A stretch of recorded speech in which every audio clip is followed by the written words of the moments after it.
Right. Hi everybody, and welcome to the last video on this unit of movement. In this one, we're going to be looking at the role of adenosine triphosphate in the sliding of those filaments. Okay, so in the last video, we looked at the role of calcium ions from the sarcoplasmic reticulum. We looked at the light bands and the dark bands. We talked about actin and myosin. Now, total continuation of that, really. But we need to know about the role that ATP plays in muscle contraction. We know the muscle contraction uses a significant amount of energy. In fact, really nothing else in our body uses as much ATP as muscle contraction. Okay, so it obviously plays a very, very big role. And this part now, well, the sliding filament theory kind of explains why that is. So let's have a very quick look at it. So we'll start at the beginning of the cycle. So let's say calcium ions have been released, and it's opening up that, it's moving the protein trypamyosin away from the binding site, okay, and it's allowing, okay, this is our myosin here, okay, and this is the actin over here, and this is the binding site. So it's allowing that binding to occur, okay.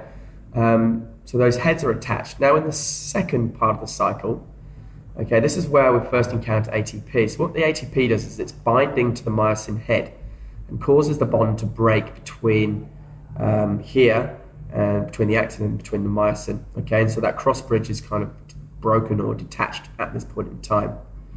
Okay, further to this, ATP is then hydrolyzed and broken down into adenosine diphosphate and inorganic phosphate. Okay. Now, if we remember that, that's going to release quite a lot of energy. Okay, and what happens then is a change in the position of our myosin head. You can see it's going to move, okay, to a different site. So it's moving to here. So we can say it becomes cocked. Now, as it becomes cocked, it's storing that energy that's been released from ATP, okay, in the form of elastic potential. Okay, so kind of like the same thing you do as you stretch an elastic band, okay, it's very similar to that. Okay, so the head's now attached to a new binding site on the actin that are further from the center of the sarcomere than the previous site. So what it's doing, it's moving along the actin filament. Okay, so it's kind of moving the actin in a sort of wave-like motion, in the same way that sort of your cilia wafts in one direction. Okay, so if the cilia are the equivalent of the heads, they're doing the same thing, pushing the actin filament in that direction. Okay, in the next one, the ADP and the phosphate are then released. Okay, and the heads push the actin filament inwards towards the center of the sarcomere, and this is called the power stroke. Okay, so this is causing that movement. Okay, and then we go back to the beginning of the cycle, and the cycle begins again. So this is how, okay, lots of these mini contractions happen to fully contract your muscles. Okay, I'll put a few different animations on the website as well. So if you're obviously a little bit confused with that explanation, okay, have a look at the animations. That, you know, it will kind of help clarify any of the issues. And on to our last stage. Okay, so obviously this is one of the areas, okay, just knowing how scientists have been studying this area is quite important. And one of the main ways is they've been using fluorescence. Now, what fluorescence is the emission of electromagnetic radiation, often in the form of visible light, by anything that's been illuminated by electromagnetic radiation of a different wavelength. So basically you shine a light on something, and then for a period of time afterwards, that something will emit that light, a different wavelength kind of light, back again. And the fluorescence can often be detected in a light microscope. You can see it, it's bright, okay, and it can be captured on film and later analyzed. So it's quite a useful diagnostic tool to tell what's going on in different places. So some of the classic experiments that have been going on in the past have depended on this idea of fluorescence. The cilienterate, which is Aquaria Victoria, which we can see here. All right, so it's kind of like a jellyfish. It produces a calcium-sensitive bioluminescent protein. So in the presence of calcium ions, it basically starts to glow. Okay, the protein that glows, the protein is called aquarin. Okay, basically then scientists studied the contraction of a giant single muscle fibers of the acorn barnacle, Balanus nubilus. Now what they did is they got these barnacles and they injected samples of the muscles with this protein from the jellyfish called aquarin.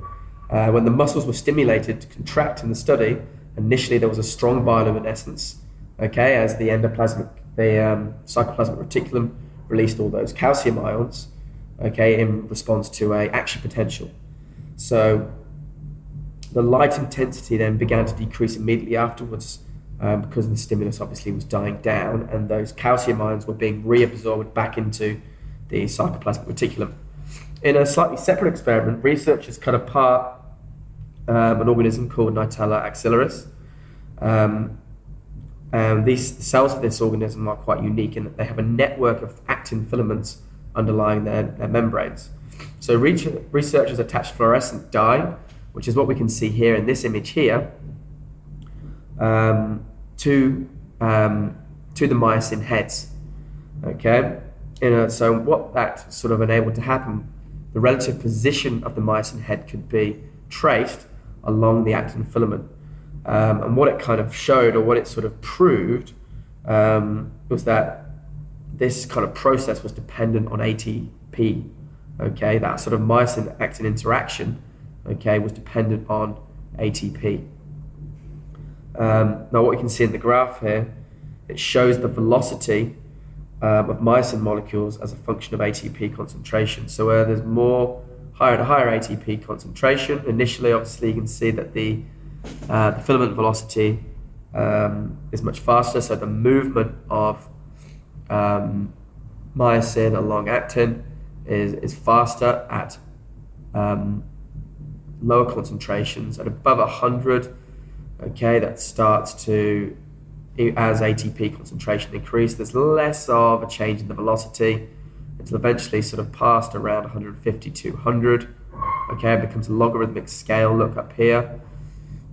It doesn't matter how much more ATP you have there, the filament velocity doesn't change. So obviously there's an optimum amount of ATP, which sits around 150 millimoles of ATP within that tissue. Okay, now that's the video, that's the last of it.